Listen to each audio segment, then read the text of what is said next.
So you're considering about raising capital, venture capital, that is. Well, watch this video all the way to the very end. Before you even do that, you may be going in for a trap, and you may not even know it yet. Now, my name is Desmond Soon, and this is Josh Spurrell, who is Canada's top leading CPA, as well as business consultant.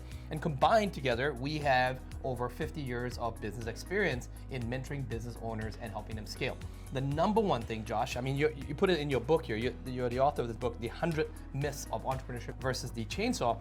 And myth number 68, you said that you can rely on raising venture capital. This is a myth that a lot of entrepreneurs we run into seem to think. They come to us and they say, Josh, Desmond, I'm just waiting to get my Series A, or I just need to put out on some sort of crowdfunding and get some sort of capital to raise my business. Mm-hmm. Why did you put that in your book? Why was it so important that we actually address this myth? Well, I think that the general public and certainly business owners actually don't understand the business that is venture capitalism. Correct. Right? Yeah. I mean, I've thrown some numbers at you. I'm sure you're probably surprised when I threw them at you, right? Yep. I know I was, even as a rookie CPA. Yep. I didn't really understand the mathematical probabilities of venture capital and I think we can address it right up front. I mean, that most entrepreneurs think that venture capitalists are these, bleeding heart good Samaritans that just want to give you money for your great idea. And so, I mean, let's understand it from a mathematical point of view, because we're going to strip it away, because, we hear about venture capital, it's very sexy, it's in the news, it makes front page news. But here's the part they don't tell you. Right. The scheme. The scheme, yeah. How does it actually work? The scam, maybe. When you hear the numbers, you might think differently of it. Right. 95% of every venture capital backed company is not profitable. Let's say that again. Tell you that again. Yep. 95% of all venture capital backed companies are not profitable. Yep. Now remember, 96% of businesses fail. 95% of all venture-backed capital companies are not profitable. But wait, Josh, hold on. My product, this harebrained idea, this board game I came up with that I've got in my garage here. This is going to, it's going to save the world. It's going to, it's a revolutionary. Nobody's ever thought about this. If I could just get some venture capitalists to give me some money, I know we will make millions with it. Yeah.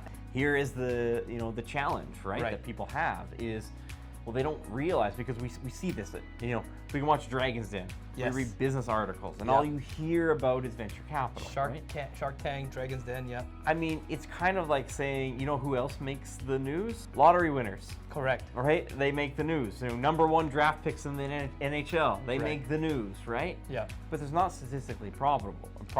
It's not, likely that you're going to build a business that way. Is it impossible? No, it is not impossible. Yeah. It's not probable, okay? Now pay attention, because Josh is going to reveal something here. This is very important. When you understand it, you may not want venture capital anymore.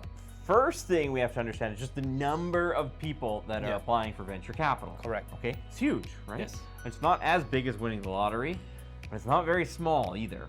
We're talking about thousands and millions of companies that are applying for venture capital, right? It's a very crowded market, so getting to the right investor as it stands is difficult. Okay? Right. That's the first part. Yeah. Okay? Now, the second part that happens to that is business is a contact sport. It's competitive, right? Yes. While you are pursuing venture capital, your competitor is spending their time building a better mousetrap, okay? Because even if you get that venture capital, you still have to win in the free market economy, right? Yep. Just because you have enough money, there's lots of companies that get backed by venture capital. Remember, 95% of them are not profitable, okay?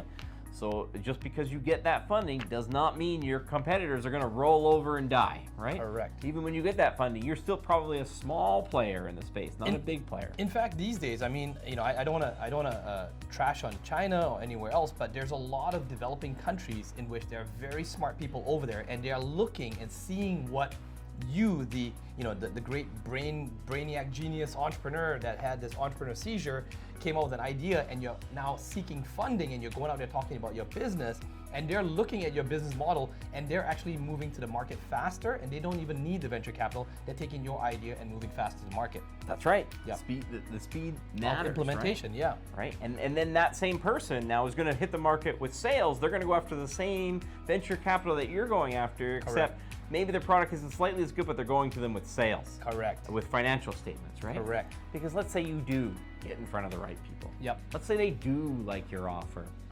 and you find someone they want to stake you. Yep. 100,000, $1 million, 10 million. Let's just say you are one of those lucky few that get it. What percentage do you think you're going to keep of that company when you have zero sales? You're coming there with an idea. That's right. Yep. Or minimal sales. You need their money, and therefore they're going to take you for everything. You have no bargaining power whatsoever. That's right. You don't have. They don't need your idea as much as you think your idea is the best. They have tons of people knocking at their door needing their money, and people who are knocking at their door with actual sales, with actual results already, instead of your offer. So let's pretend we get over all of that. Yep. Okay? Let's just say you just get in. Yep. We get 95% of our profit. You went for it anyways, yep. right? You were one of the very few who got in front of a venture capitalist. Yep. Okay. You got an investor. They're putting the money in. Then you paid the lion's share. Yep. You gave them 50, 60, 70, 80, 90% of your company because you went there with hardly any sales. Correct. Okay. Now you have to understand the business that is venture capitalism. Okay. Yep. The business of venture capitalism is not about a venture capital fund investing in 20 companies and hoping that all 20 of those companies are profitable.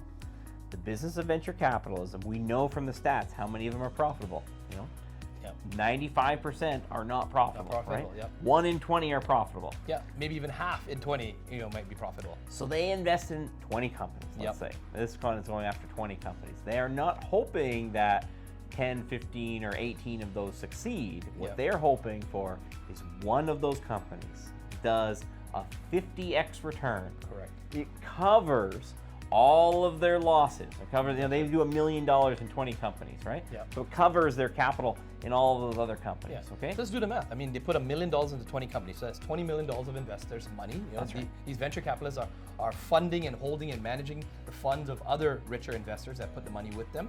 And these guys are not in that business for being dumb. They know how to put that 20 million into 20 companies, and they're gonna push you and they're gonna grind you because they own you, and they're gonna make you do very risky things in your business that normal businesses over a 5-year, 10-year period can scale normally. They're gonna try to force you to do it in a year, in 36 months, so that they can exit and they can do things. And so they're gonna put you at a very high risk rate because they know that 19 out of 20 are going to fail because they just want that one to succeed. So it's like playing Russian roulette. Like you're spinning that barrel and you're just hoping that you're that one, right, that's gonna succeed. But the rest of the time, you got 19 other bullets in there, you got one that's got no bullet. So you could have a perfectly good idea, but they are going to force you into high risk, high reward strategy because that's what works in their model, their business model of being a venture capitalist. They want that 50x, cover their 20 million they put into these companies. They extract out 20 million, and the one lottery winner of a business owner, they get their 10. That one goes from 1 million to 50 million. They've doubled their numbers. They pay back their investors at 20 million. They keep their 20 million, they're 30 million actually for themselves. And what happens to the rest of the 19, Josh? I mean, so like I said, they put in 50 million. The 20 million covers the investor capital, right? They're going to double their money. They're going to get 20 million back, right? And maybe as a business owner, that thing goes to 50 million. You're only getting 10. I mean, that's like the best case scenario, correct? Right? That's really all that's going to happen with this, right? You're getting 5 million, 10 million, 2 million, right? You're not going to get the 50 million that company goes for because you have to understand the business of venture capitalism. And most of us entrepreneurs anyways, we got into business to not have a boss. But when you actually now get venture capital money, you now have multiple bosses breathing down your neck. That's right. For you to produce results. So perfectly good business idea that if it just took prudent risk with a realistic timeline would have set your family up for generations. Right. You've lost control over that idea, right? Because the investors deserve to have that level because they sprinkled that money on them, right? So you're playing that game. So Josh, we don't want to be all doom and gloom here. We want to give, in these video series, we actually give entrepreneurs action steps that you can actually implement that will help you to avoid and navigate the minefield so you don't end up as one of the statistics, one of the odds, the 96% that fail. So Josh, what are some action items? Instead of going for venture capitals, what would you do? I mean, as a CPA, as a CFO, you've consulted, as a business consultant, thousands and thousands of business owners. that always say to you, hey Josh, I'm thinking of getting venture capital. What is your response to them? What is a better route to do? What I do is we have to limit the resources they're going to do towards venture capital, right? Because remember, every minute, every day you're spending on trying to raise capital, your competitor is inventing a better mousetrap in your industry, right? So I tell people, very clear, when business owners come in, they're trying to raise venture capital, I have a very clear rule on if I'm going to represent them or not, right? It's twofold. Number one, they have to promise me that they're going to spend no more than 1 day a week trying to raise capital. Okay. Now, they might alter if you get in front of the right audience. You're going to devote that day over here, but you should not be spending 2 and 3 and 4 days a week on trying to raise capital. Because if you're spending 2 and 3 and 4 days a week, your product or service will suck. Right. That's it. If you're a one-man show and you're spending 2 and 3, 4, you need to spend way more time on research and development, that exact product anyways. Or marketing and sales on that selling the product, getting feedback from real paying customers, right? You're just not doing that if you're spending that amount of time. So it's just a hard rule in the sand, because now you're moving the odds to the 1 in a million to 1 in 5 million if you start doing stuff like that. Correct. Right? Yeah. Then number 2 is you need to have a bootstrap strategy. Yeah. Okay. So it's not if I get venture capital, I'm going to do this. It's if I get venture capital, I'll listen to what they say. If I don't get venture capital, this is my backup plan. Yeah. And if you're not willing to have a backup plan, I would say don't start. Right. The probability of you getting the venture capital is very low. Right. The probability that you're going to like the deal that they offer you is very, very low. Right. So what's your backup plan? We have to get people who win at business are all in. They are going to win no matter if one person says no or 2 people say no or if they all say no. Correct. So what is your bootstrap strategy? How do we get from point A to point B? It won't happen nearly as quickly without that venture capital, but instead of getting rich quick, it's how do we get rich for sure. Correct. Now, you may not know me, I'm not that big and prominent as an investor myself. However, I have sat on panels in which I am an investor for venture capitalists, people seeking venture capital from myself. So you can see it's on the internet and stuff like that. I was on Global Women, Kevin Harrington, who's a Shark Tank. I've spoken with him on many numerous occasions. And the number one thing that happens, I'll be at an event, I'm a panelist, and we'll have all these presenters presenting, and I can guarantee you they're way bigger sharks than me, and every single one of us asked the exact same question to the presenters. I mean, they had phenomenal ideas, great product development, lots of market research, the presentation was phenomenal. However, the first thing we asked them was, how many sales have you already got? How many sales have you already got? And then the second thing was, what are you willing to give up from your company? And then the third thing was, is there an exit strategy? That's it. These are the 3 most important things that investors want to know. We want to know, if I'm going to lend you my money, have you even got a proof of concept? Is your product selling? So my advice, I think, Josh, would be, before you ever go for it, if you're going to actually go down the route of venture capitalism, make sure you get sales on your belt. Nobody.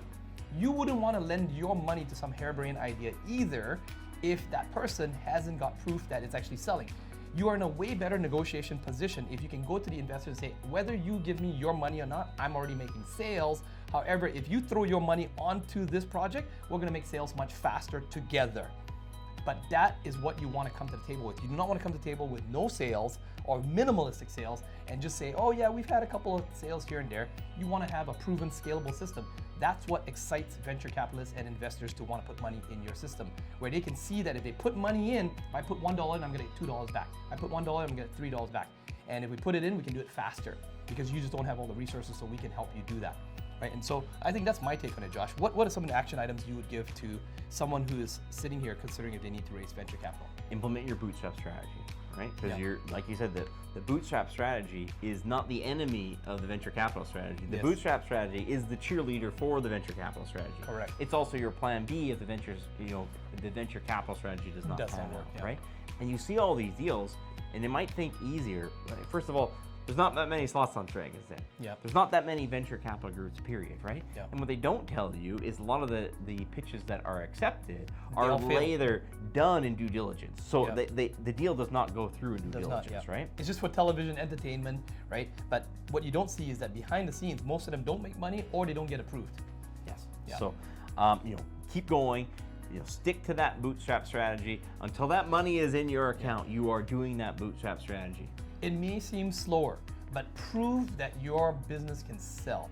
No investor, no bank, nobody is gonna wanna give money. It's gonna throw good money at a bad idea that does not sell. So the number one thing you need to do is learn how to sell. And we've got great videos on sales and marketing.